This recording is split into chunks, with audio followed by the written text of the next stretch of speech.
Todos, saudamos a todos com a graça e a paz do nosso Senhor e Salvador, pastor Itamar, Maciel de Souza, minha esposa Dezira, Caliandra, Daniel e Quileí, hoje aqui reunidos na nossa escola bíblica, no lar, este culto doméstico, para meditarmos na palavra do Senhor e nos alimentarmos desta palavra, bebendo da água viva e verdadeira que jorra para toda a eternidade, que é Cristo Jesus. E hoje queremos falar sobre o mediador do pacto da graça.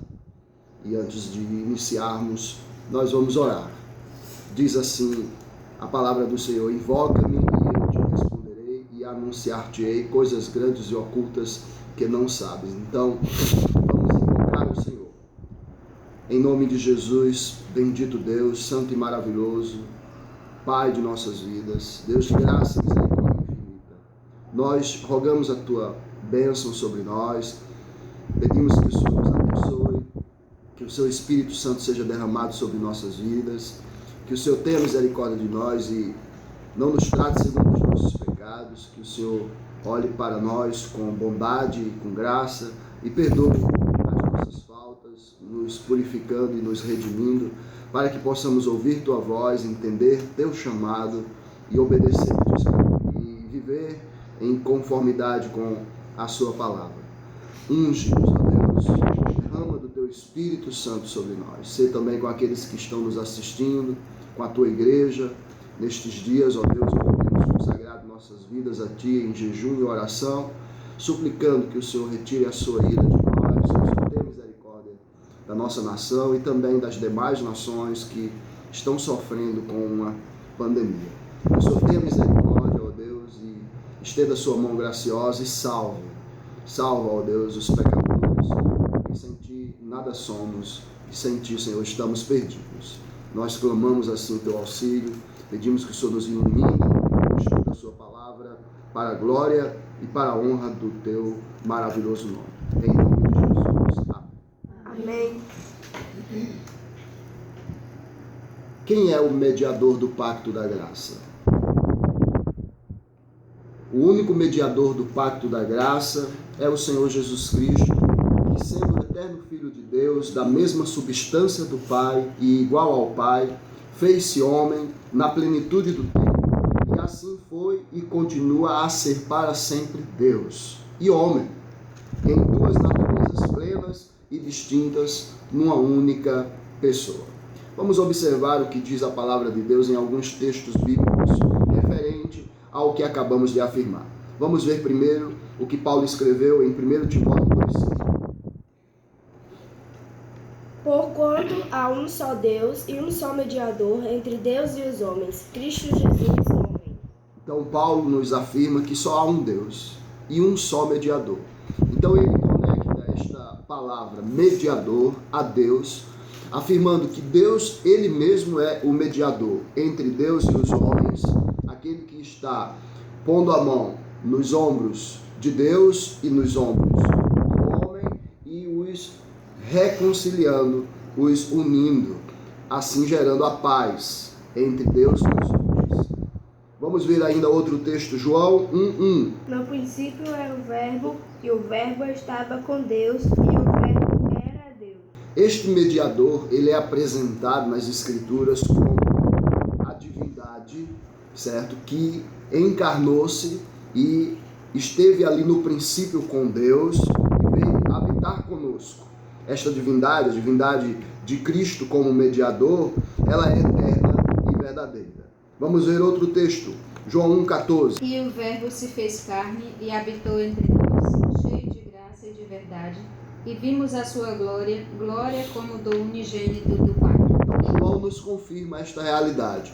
Ele, que é o Verbo, se fez carne e habitou entre nós.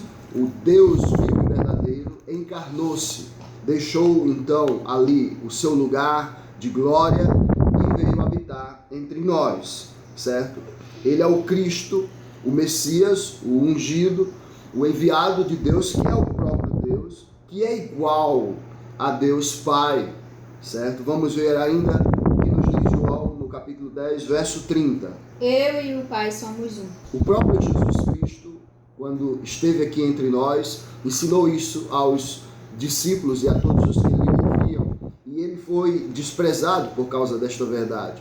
Ele foi perseguido, ele foi odiado, ele foi maltratado por dizer que ele e o Pai eram iguais.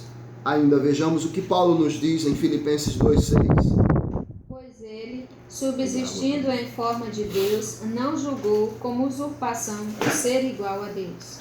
Então, mesmo ele sendo igual a Deus, ele não se vangloriou, ele não fez disso um ato de promoção, ele não se exibiu diante das pessoas dizendo: olha, eu sou Deus, você sabe com quem você está falando? Não, ele não fez isso.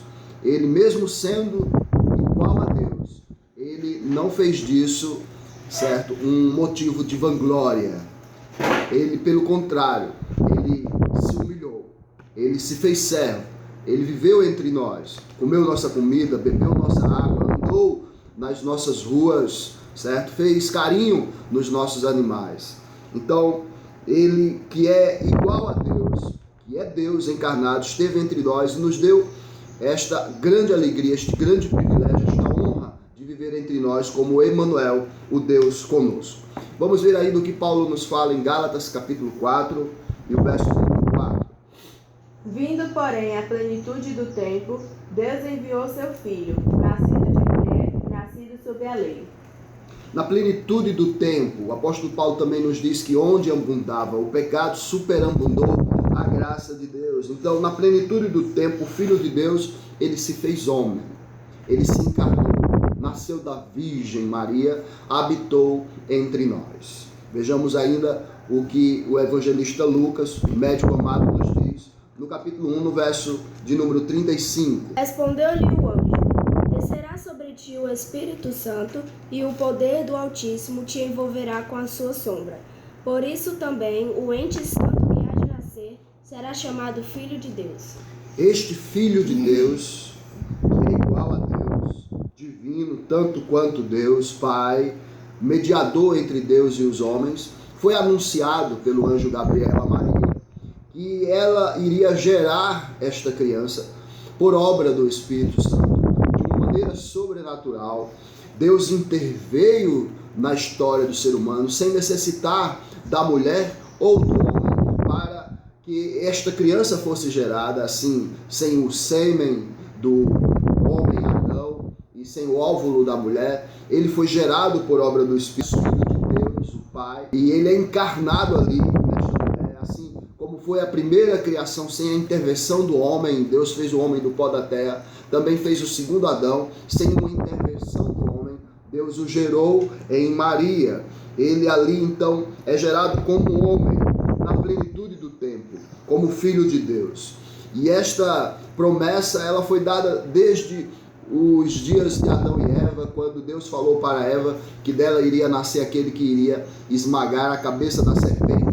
Lá em Romanos 9:5, Paulo diz: deles são os patriarcas e também deles descende o Cristo, segundo a carne, o qual é sobre todos, Deus bendito para todos sempre. Amém. Então o apóstolo Paulo vem aqui, enaltece a pessoa de Jesus Cristo, reconhece a sua divindade, nos fala que ele é antes de todas as coisas, mas que ele ali em Maria encarnou-se, ele descende dos judeus, descende também dos judeus os patriarcas, e ele ali encarnado habita entre nós como Deus bendito para todos sempre. E essa é uma verdade reconhecida pelo apóstolo Paulo aqui em Romanos 9:5. Vejamos ainda o que ele fala em Colossenses 2:9. Porquanto nele habita corporalmente toda a plenitude da divindade. Então, Paulo continua nos mostrando esta grande verdade, destruindo todas as heresias que se levantam para dizer que Jesus Cristo não é Deus.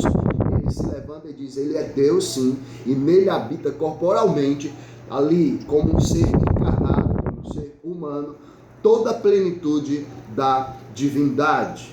Vejamos o que nos diz o escritor de Hebreus, capítulo 7, verso 24 a 25, que eu entendo ser o apóstolo Paulo. Este, no entanto, porque continua para sempre, tem o seu sacerdócio imutável. Por isso, também pode salvar totalmente os que por ele se chegam a Deus, vivendo sempre para interceder por eles. Aqui nós vemos esse Cristo Jesus como aquele que continuará para sempre, como Deus e homem. Ele vive para sempre, para interceder por nós, e a eternidade será pouco para desfrutarmos das bênçãos que Jesus Cristo conquistou para as nossas vidas, da nossa comunhão ali com Ele. Então eu gostaria de responder algumas perguntas aqui para vocês. Estamos na manhã de domingo, de 29 de março de 2020. Quantos mediadores existem entre Deus e os homens? Um só. Só existe um único mediador entre Deus e os homens. Segunda pergunta: como a Igreja Católica Romana nega, na prática, esta verdade bíblica? Ela nega a suficiência das Escrituras, e para a Igreja Católica as Escrituras não são a autoridade máxima.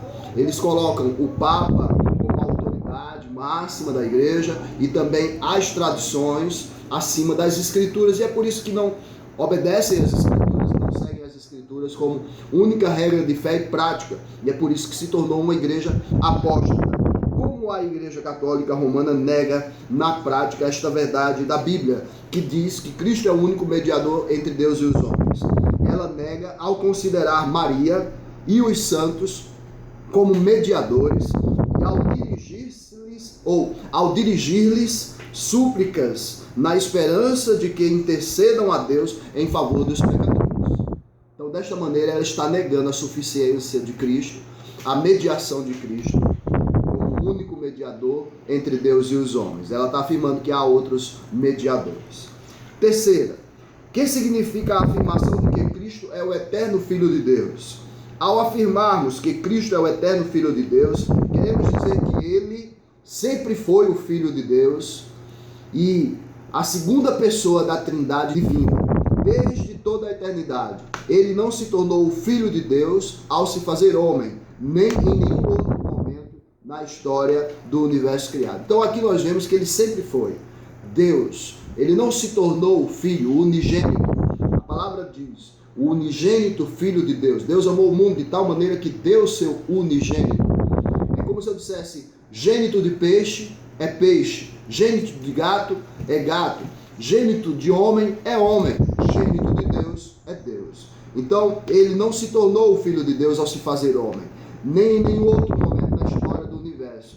Ele sempre foi, ele sempre esteve ali. A glória do Pai sempre foi sua glória, a glória dele sempre foi a glória do Pai antes que houvesse mundo. O que significa a afirmação de que Cristo é da mesma substância do Pai? Ao afirmarmos que Cristo é da mesma substância do Pai, queremos dizer que só existe um único Deus e que Jesus Cristo é este único Deus, tão verdadeiramente como o Pai é este único Deus. Como cristãos, não cremos em três deuses, mas em um Deus que subsiste em três pessoas, o Pai, o Filho e o Espírito Santo. Por isso, Jesus Cristo não é semelhante a Deus, ele é Deus, o único Deus que existe.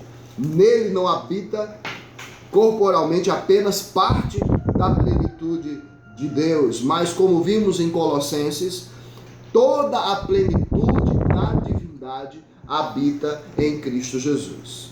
Alguma dúvida sobre esse assunto? Gostariam de falar, acrescentar, lançar luz? Podem se manifestar. O que significa a afirmação de que Cristo é igual ao Pai? Ao afirmarmos que Cristo é igual ao Pai, queremos dizer que, quanto à sua natureza, ele não está subordinado ao Pai, em função da sua auto-humilhação. Durante a sua vida na terra, ele estava em posição subordinada ao Pai, porque assumiu a condição de servo, mas em sua natureza, mesmo durante a sua vida na terra, ele era e é hoje completamente igual a Deus Pai. Então nós vemos aqui que quando Jesus assume a forma de servo, na sua natureza humana, aqui, enquanto viveu entre nós, ele estava ali completamente e ele não deixou de ser igual ao Deus Pai, porque se tornou homem.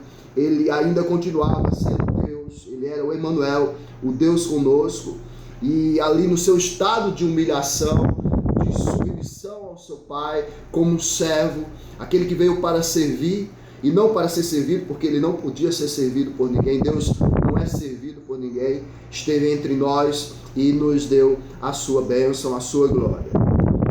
Então, como hoje é negada a doutrina da divindade de Cristo? Primeiro, a doutrina da divindade de Cristo é negada pelos que dizem que Cristo é divino, porque todos os homens são divinos.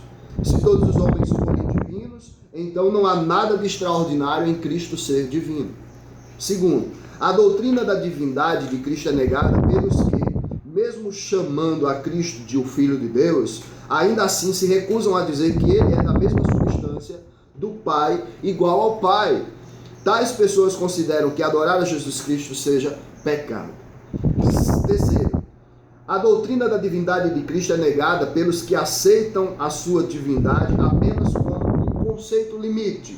Isto é, quando dizem que Cristo é divino, ou quando o chamam de Filho de Deus, não pretendem que isso seja verdade absoluta a seu respeito. Antes, apenas que a divindade de Cristo é um rótulo temporário para o classificar. Quando chamam Cristo de Deus, não estão dizendo que ele seja Deus real e autêntico, mas somente que ele é Deus para nós como seres humanos, para que ele possa ter o lugar de Deus em nosso pensamento nos dias presentes. É óbvio que essa ideia da divindade de Cristo, como um conceito limite, é algo bem diferente da fé do cristianismo histórico da natureza divina de Cristo. Sétimo, quando foi que o eterno Filho de Deus se tornou homem? Exato, foi quando ele encarnou-se num ponto exato da história, ao qual as escrituras denominam de plenitude do tempo, na plenitude do tempo, plenitude dos tempos, isto é, no tempo designado por Deus, nos conselhos da eternidade, sendo também o tempo em que se completaram todas as preparações eternais da encarnação de Cristo. Então, quando foi que ele se tornou homem?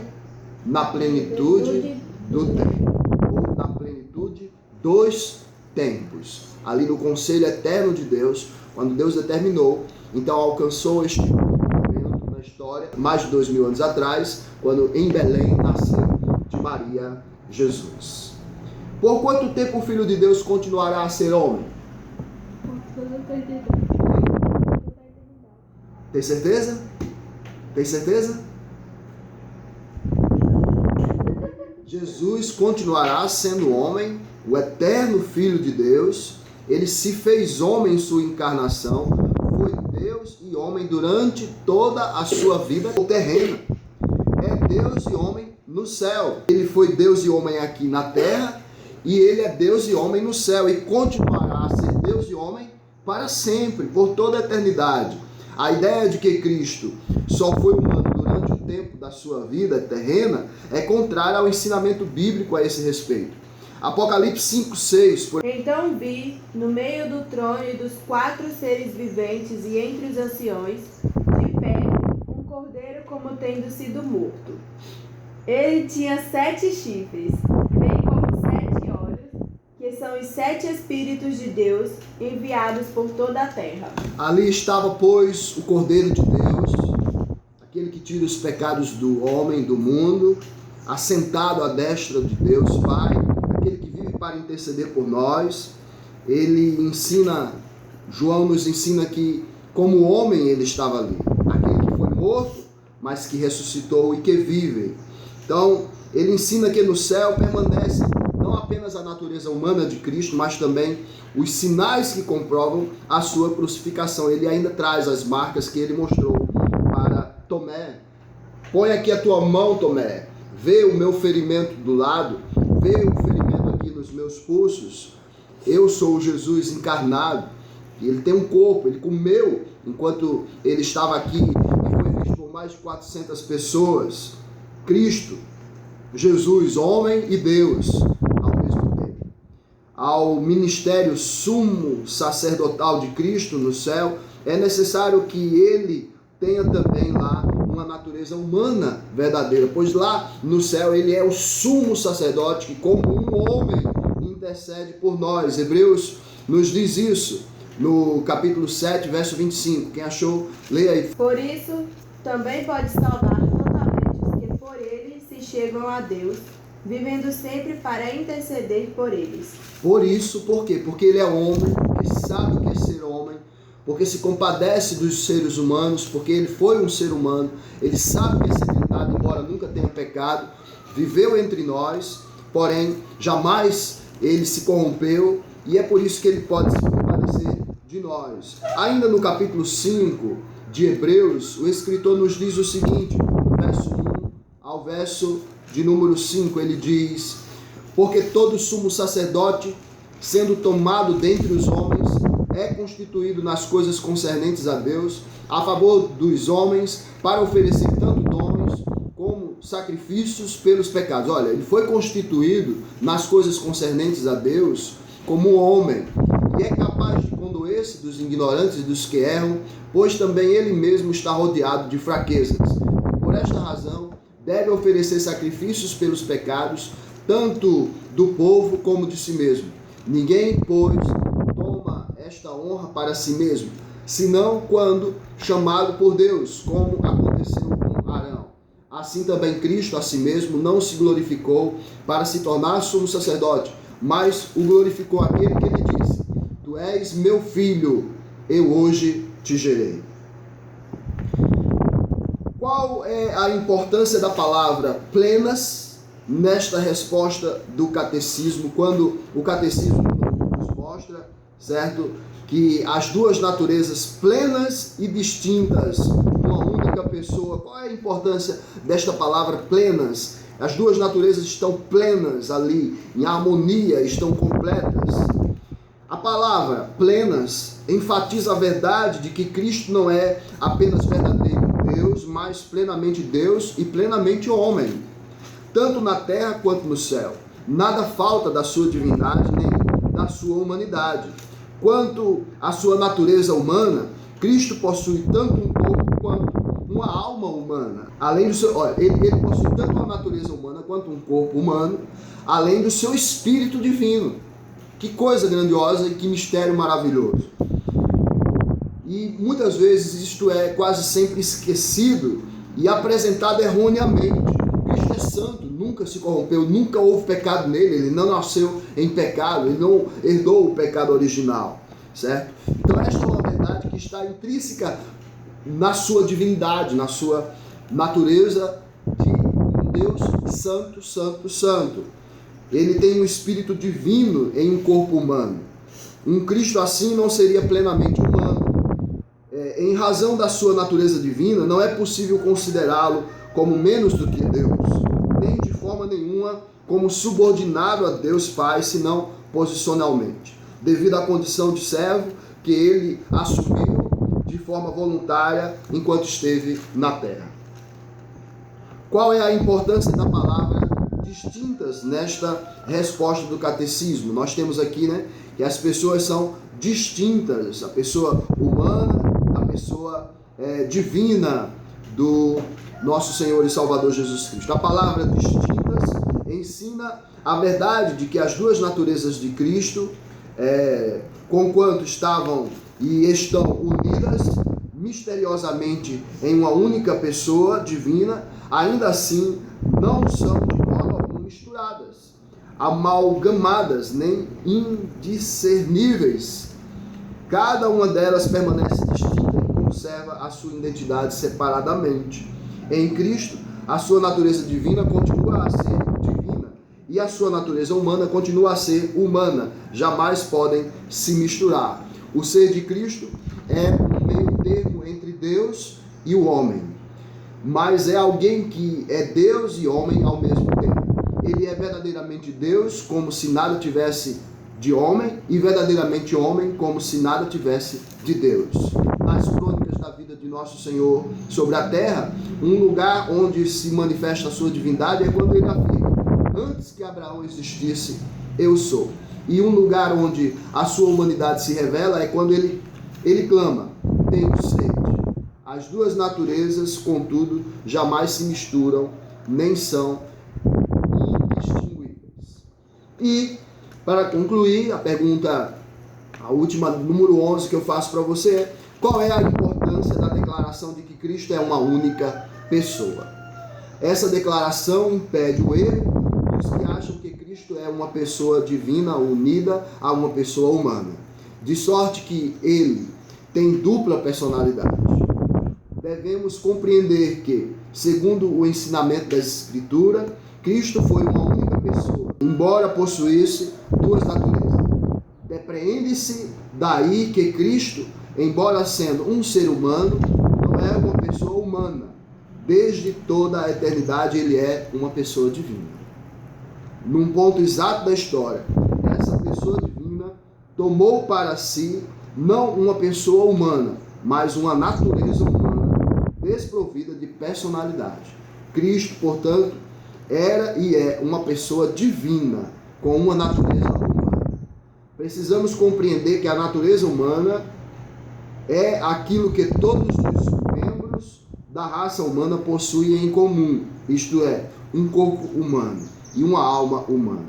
Ao passo que personalidade é aquilo que distingue na raça humana um membro dos demais.